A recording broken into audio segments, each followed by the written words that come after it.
حضرت ابو ایوب انصاری رضی اللہ تعالیٰ عنہ سے روایت ہے، ایک آدمی نے کہا، اے اللہ کے رسول، مجھے کسی ایسے کام سے مطلع فرمائے جو مجھے جنت میں داخل کر دے۔ اللہ کے رسول صلی اللہ علیہ وسلم نے فرمایا، تم اللہ تعالیٰ کی عبادت کرو اور کسی کو اس کا شریک نہ بناؤ، اور نماز صحیح ادا کرو، زکوٰۃ ادا کرو اور رشتوں کو جوڑو۔ پھر آپ نے اس آدمی سے کہا، اس اونٹنی کی مہار چھوڑ دو، گویا کہ آپ اونٹنی پر سوار تھے۔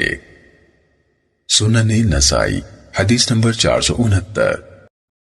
ابو ملیح بیان کرتے ہیں کہ ہم ایک ابر آلود دن میں حضرت بریدہ رضی اللہ تعالیٰ عنہ کے ساتھ تھے، تو انہوں نے کہا، نماز عصر جلدی پڑھ لو، کیونکہ اللہ کے رسول صلی اللہ علیہ وسلم نے فرمایا ہے، جس نے عصر کی نماز چھوڑ دی اس کا عمل ضائع ہو گیا۔